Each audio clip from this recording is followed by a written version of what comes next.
Good morning, student.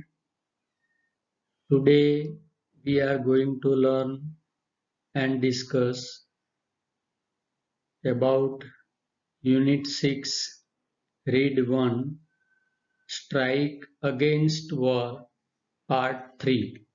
Part 1, Part 2 આપણે જોઈ ગયા. In this part,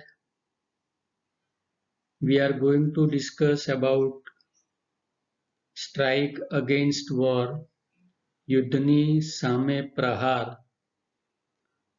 વિદ્યાર્થી મિત્રો, આપણે જોઈ ગયા કે હેલન કેલર એ બાળપણથી જ જીવનમાં એટલી બધી વિપદાઓનો સામનો કરી ચૂકી હતી કે તેમનું જીવન એક સંગ્રામ બની ચૂક્યું હતું. એમાંય એ બહુ જ તીવ્ર સંવેદનશીલ વ્યક્તિ હતા. તેઓ શ્રી સંવેદનશીલ વ્યક્તિત્વ ધરાવતા હતા. અહીં આ લેસનમાં આપણે જોયું કે કાર્નેગી હોલ ન્યુયોર્ક ખાતે એમણે જે ભાષણ આપ્યું એમાં એ યુદ્ધની કઠિનાઈઓ સામે હાર ન માનતા તેની સામે પડકાર ફેંકવાનો સંદેશ આપે છે.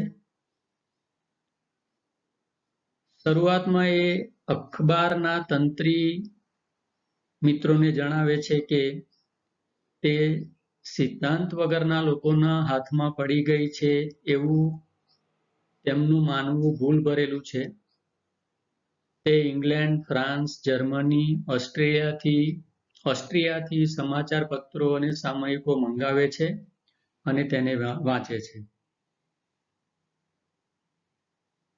હેલન કેલર જે અર્થવ્યવસ્થામાં રહે છે તેની સામે જંગ છેડવા માંગે છે. કામદારોની ફરિયાદો અને બળવાનો અવાજ સત્તાધારી અવાજ તળે દબાઈ ગયો છે તે સહી શકાય એવો નથી. તે કહે છે કે તેમની ચારેય બાજુ દુશ્મનો છે. કામના પ્રમાણમાં કંગાળ વેતન, જે કામ કરે છે એના બદલામાં જે વેતન મળવું જોઈએ એ કંગાલ છે, બહુ ઓછું છે. તેથી કામદારોના ઘરે ચૂલા સળગતા નથી અથવા તો તેને સળગતા રાખવા માટે થઈને લડત અનિવાર્ય છે એવું હેલન કેલર કહે છે. કામદારો જાણે છે કે તેમના માલિકો જ તેમના દુશ્મનો છે, છતાંય દેશ તરફથી વફાદારી અને ગુલામી તેમણે સ્વીકારી લીધેલી છે. ઉચ્ચ સ્થાનોએ બેઠેલા ધનપતિઓ કે અધિકારીઓ આ કામદારોને મૂર્ખ માની બેઠા છે. સરકાર જેમને લાભ અને સન્માન આપે છે તેઓ તો દેશ માટે લડવાના જ, પણ કામદારો માટે શું? તેઓ તો બીજા લોકોના દેશ માટે નિસ્વાર્થ મજૂરી કરે છે અને કંગાળ પરિસ્થિતિમાં જીવે છે. તેમને પોતાની આઝાદી નથી, કામદારોને પોતાની આઝાદી નથી. રોજના 8 થી 10 કલાક જાત નીચોવીને કામ કરે છે અને બદલામાં એમને કંગાળ વેતન મળે છે. તેમના બાળકો મિલ ફેક્ટરીમાં કામ કરે છે. સ્ત્રીઓ ગરીબીમાં શરમજનક જિંદગી જીવે છે. પગાર માટે અગર એ લોકો હડતાલ પાડે તો તેમને જેલમાં ધકેલી દેવામાં આવે છે. સ્ત્રીઓનું કોઈ સ્ટેટસ નથી. પોતાના મૂળભૂત ન્યાય માટે પણ એમને લડવું પડે છે અને એ મળતો નથી. સદીઓથી જેની પાસે મની અને મસલ પાવર છે તેમની ગુલામી વેઠતા આવ્યા છે કામદારો. જેમ જેમ સંસ્કૃતિ આગળ વધતી જ ગઈ તેમ તેમ લોકો ગુલામીનો ભોગ વધારે બનતા ગયા. અમીરો માટે મહેલો બાંધનારની બદલામાં શું મળે છે? જે લોકો અમીરો છે એના મહેલ બાંધનાર કોણ છે? મજૂરો. તો કામદારોને શું મળે છે? મજૂરોને શું મળે છે? હવે જરૂરી છે કે કામદારોની તૈયારીની જે પુનર્વ્યવસ્થા અને પુનર્નિર્માણ લાવી શકે એવી એક વ્યવસ્થા ઊભી કરવી પડે. તો વિદ્યાર્થી મિત્રો, આપણે આ બધી વાતો જોઈ અને છેલ્લે એમણે એવું કહ્યું કે એવા તમામ કાનૂન, એવા તમામ કાયદા જે છે અથવા તો એવી સંસ્થાઓ કે તેને તોડી પાડો કે જે શાંતિનું હનન કરતી હોય. મૂક બની રહેશો નહીં, પણ સર્જનના સૈન્યમાં વીર બનો, એવું હેલન કેલર એમના ભાષણમાં કામદારોને સંબોધીને કહે છે, સરકારને જગાડે છે. તો આ એક વાત અહીંયા આપણે જોઈ અને જોવાની છે.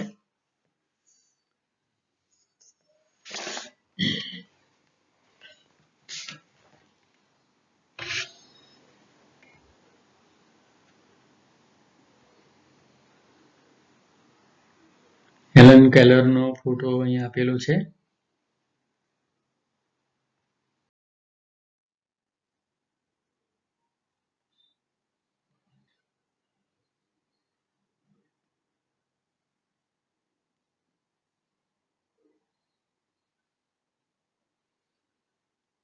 Let us see the text, remaining text. The kind of preparedness the workers want is reorganization and reconstruction of their whole life, such as has never been attempted by statesmen or government. એટલે કર્મચારીઓને જે મળવાની તૈયારી છે તે તેમના સમગ્ર જીવનનું પુનર્ગઠન અને પુનર્વ્યવસ્થાપન છે કે જે કોઈ રાજકારણીઓ કે સરકારે ક્યારેય કરવા પ્રયત્ન કર્યો નથી. કર્મચારીઓને જે મળવું જોઈએ એના માટે પુનર્વ્યવસ્થાપન કે પુનર્ગઠન માટે થઈને કોઈ પણ રાજકારણી કે સરકારે એવો કોઈ પ્રયત્ન કર્યો નથી. ધ કાઇન્ડ ઓફ પ્રિપેર્ડનેસ, તૈયારીઓ, ધ વર્કર્સ વોન્ટ ઇઝ, એટલે કામદારોને જે જોઈએ છે તે, રીઓર્ગેનાઇઝેશન, પુનર્ગઠન, એન્ડ રીકન્સ્ટ્રક્શન, પુનર્વ્યવસ્થાપન. રીકન્સ્ટ્રક્શન એટલે પુનર્વ્યવસ્થાપન છે કે જે કોઈ રાજકારણીઓને કે સરકારે ક્યારેય આ કરવા માટે પ્રયત્ન કર્યો નથી. સરકારે કરવું જોઈએ, એનું રીઓર્ગેનાઇઝેશન કરવું જોઈએ, રીકન્સ્ટ્રક્શન કરવું જોઈએ વર્કર્સ માટે, પુનર્વ્યવસ્થાપન, પુનર્ગઠન, પણ એ કોઈએ કર્યું નહીં.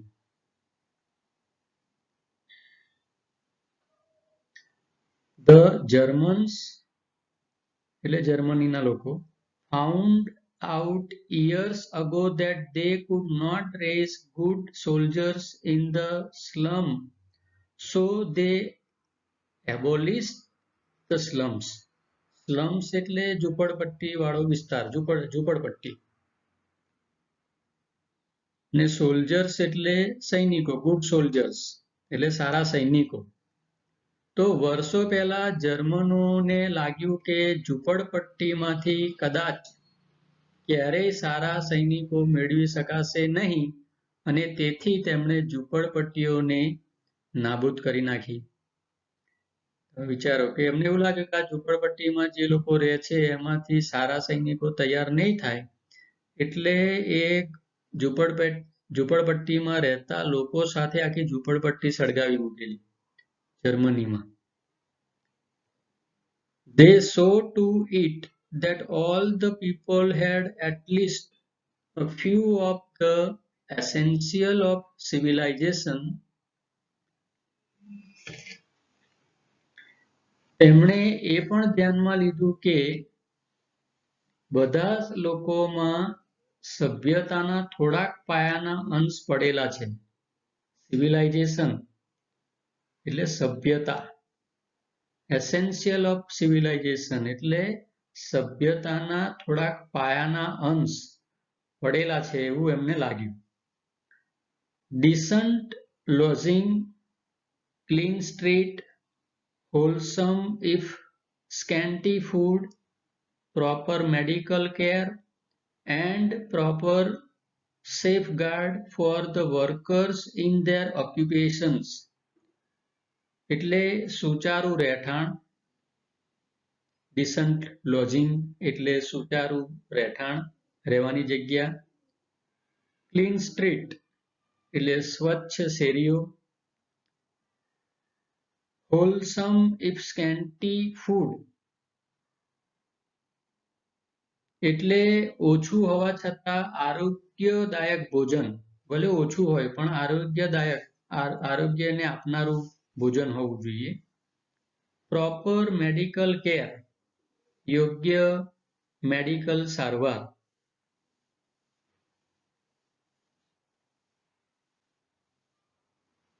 and proper safeguard for the workers in their occupation અને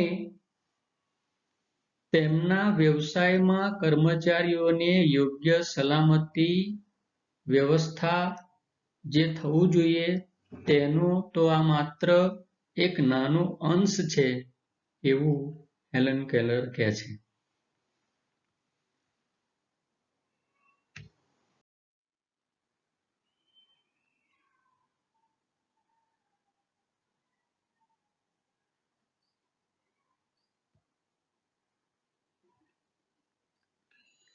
That is only a small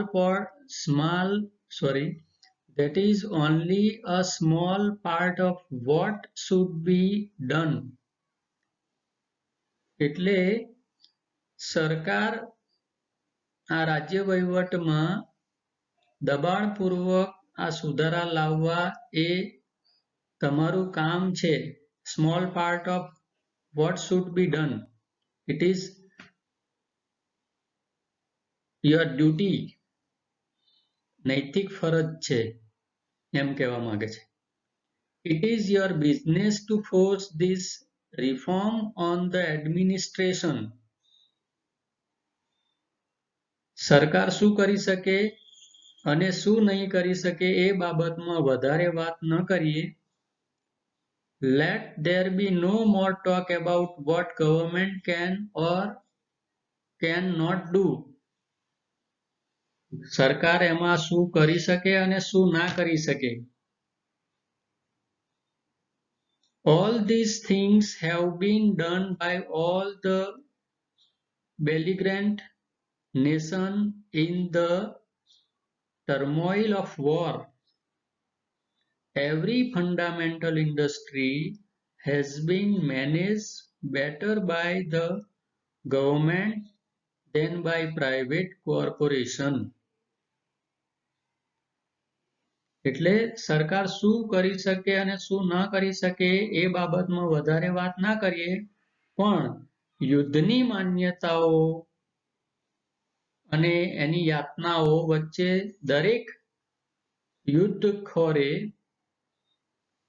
યુદ્ધખોર રાષ્ટ્રે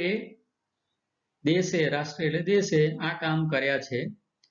ખાનગી નિગમો કરતા સરકારોએ દરેક પાયાના ઉદ્યોગનું સારી રીતે વ્યવસ્થાપન કર્યું છે. ફંડામેન્ટલ ઇન્ડસ્ટ્રી પાયાના ઉદ્યોગો જેને કહેવાય. હેઝ બીન મેનેજ્ડ એટલે એનું વ્યવસ્થાપન કર્યું છે. Better by the government than by private corporation. સરકારોએ દરેક પાયાના ઉદ્યોગોનું સારી રીતે વ્યવસ્થાપન કર્યું છે. ખાનગી નિગમો જે કરે એના કરતા સરકારે એનું વધારે વ્યવસ્થાપન કરેલું છે એવું કહેવા માંગે છે.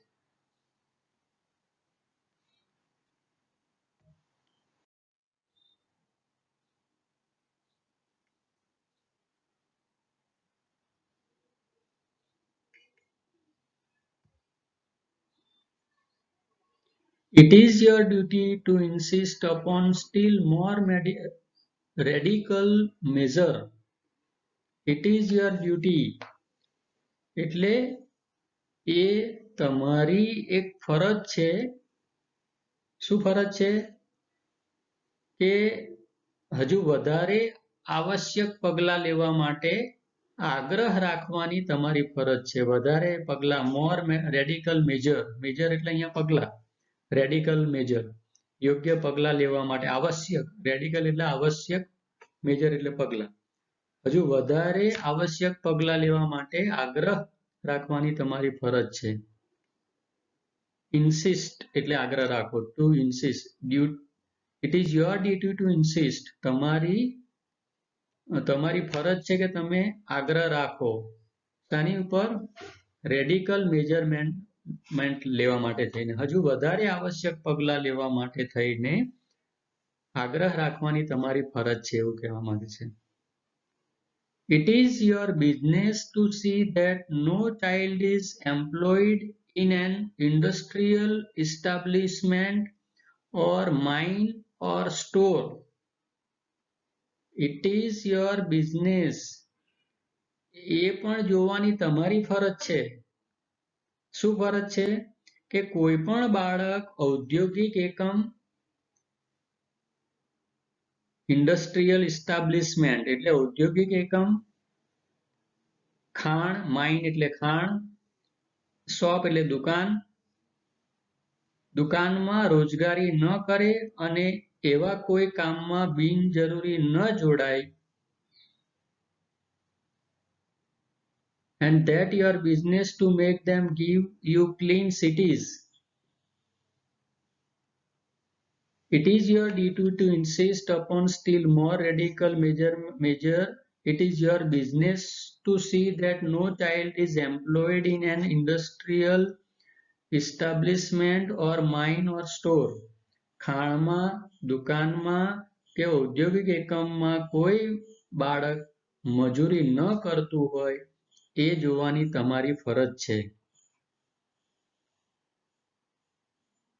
અને આગળ, and that no work is needlessly exposed to accident or disease.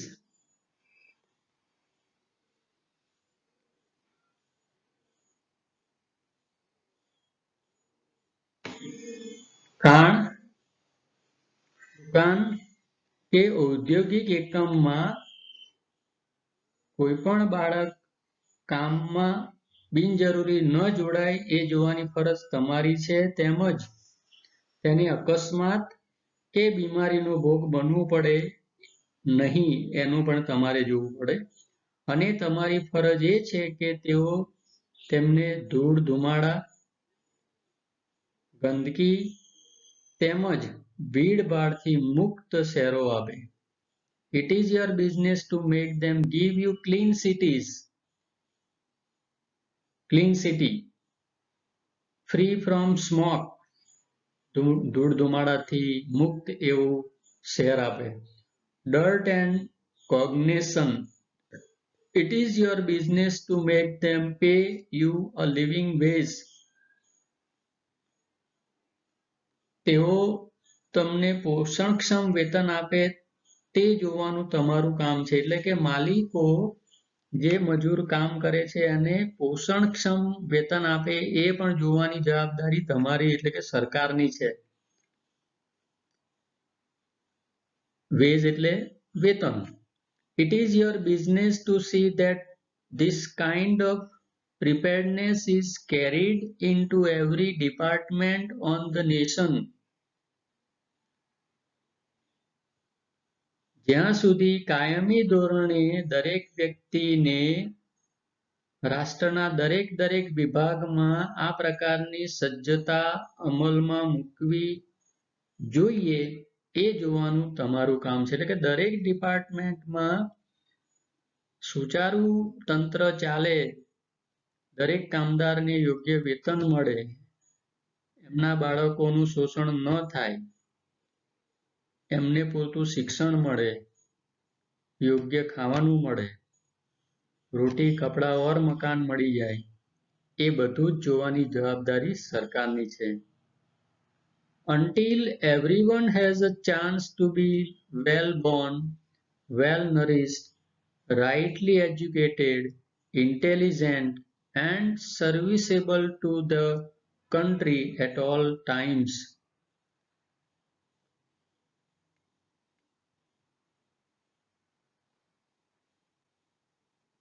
એટલે સારી રીતે જન્મ પામે તેમનું બાળક, કામદારોનું બાળક સુપોષિત થાય, યોગ્ય રીતે શિક્ષણ, સમજદાર અને દેશ સેવાની યોગ્ય ન બને ત્યાં સુધી બધા જ કાયદા કાનૂન અને સંસ્થાઓએ કે જે શાંતિ દોડે અને યુદ્ધની ક્રૂરતા લાવે તેમને તોડી પાડો. Nari is rightly educated, intelligent and serviceable to the country at all times.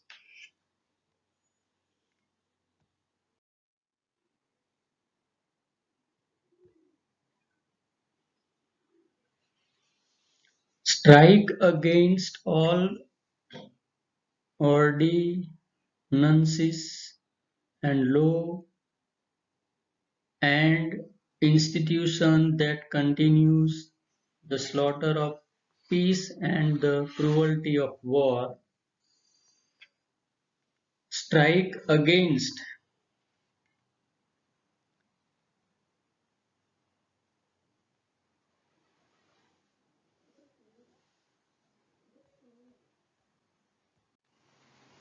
Helen Keller વિદ્યાર્થી મિત્રો એવું કહે છે કે એવા કાયદા કાનૂન, એવી સંસ્થાઓ અને એવા લોકોને દેશમાંથી નેસ્તનાબૂદ કરો કે જે દેશની શાંતિ દોડે છે. કાયદા કાનૂન, સંસ્થાઓ અને જે શાંતિ દોડે છે અને યુદ્ધમાં ક્રૂરતા લાવે છે. Strike against war. For without you no battle can be fought. એટલે કાયદા કાનૂન, સંસ્થાઓ એવી કે જે શાંતિ દોડે છે, યુદ્ધની ક્રૂરતા લાવે તેમને તમે તોડી પાડો એમ કહે છે. કે એવા કાયદા કાનૂન જે છે કે જે આપણને નુકસાન કરે છે, એવી સંસ્થાઓ જે છે કે જે આપણને નુકસાન કરે છે, બરાબર? તો એવા લોકોની સામે તમે સ્ટ્રાઇક કરો. Strike against them. એમની સાથે લડો. Battle can be fought. એવા લોકો સામે લડી શકાય. Strike against all ordinances and laws. એવા કાયદા કાનૂન એન્ડ ઇન્સ્ટિટ્યુશન એટલે સંસ્થાઓ that continue the slaughter of peace કે જે શાંતિને દોડવાનું કામ કરે છે, શાંતિ દોડે છે. Slaughter of peace. પીસ એટલે શાંતિ. And the cruelty of war અને યુદ્ધમાં ક્રૂરતા લાવે છે એને તમે તોડી નાખો. એવું કામ માંગે છે. For without you no battle can be fought. અને એ તમારા સિવાય યુદ્ધ લડી શકાય નહીં. કામદારોને જગાડે છે કે તમે સજાગ બનો. Strike against those. Strike against manufacturing scrap and gas bomb and all other tools of murder. આગળ શું કહે છે? લોકોને મોતને ઘાટ ઉતારતા ગેસ બોમ્બ અને અન્ય વિનાશક સાધનો બનાવતા ઉત્પાદન એકમોને તોડી પાડો. ગેસ બોમ્બ અને અન્ય વિનાશક સાધનો બનાવતા એકમો જે હોય એને તોડી નાખો. Strike against preparedness that means death and misery to millions of human beings. લાખો માનવોને માટે મોત અને યાતના લાવનાર સજ્જતાઓને તોડી પાડો. Be not dumb, obedient slaves in an army of destruction. વિસર્જનના આ લશ્કરમાં મૂક તેમજ આજ્ઞાકારી બનશો નહીં. Be heroes in an army of construction. સર્જનના લશ્કરમાં નાયક બનો. Be hero. હીરો એટલે નાયક બનવાનું છે. તો વિદ્યાર્થી મિત્રો, આશા રાખું કે તમને આમાં આ પાઠમાં સમજણ પડી હશે અહીં આપણો પાઠ પૂરો થાય છે. ટોટલ 3 પાર્ટમાં આ પાઠ વહેંચાયો છે. હેલન કેલરની વાત ખરેખર ખૂબ જ પ્રેરણાદાયક છે, જાગૃતિ લાવનારું છે. માણસને એનો હક મળે, સમાનતા મળે, એના માટેનો આ પાઠ ખરેખર આપણને ખૂબ સારો બોધ આપી ગયો. આશા રાખું કે તમને સમજાઈ ગયો હશે. પાઠની એક્સરસાઇઝ લખીને તમે મને વોટ્સએપ કરી દેજો. Thank you, thank you, thank you.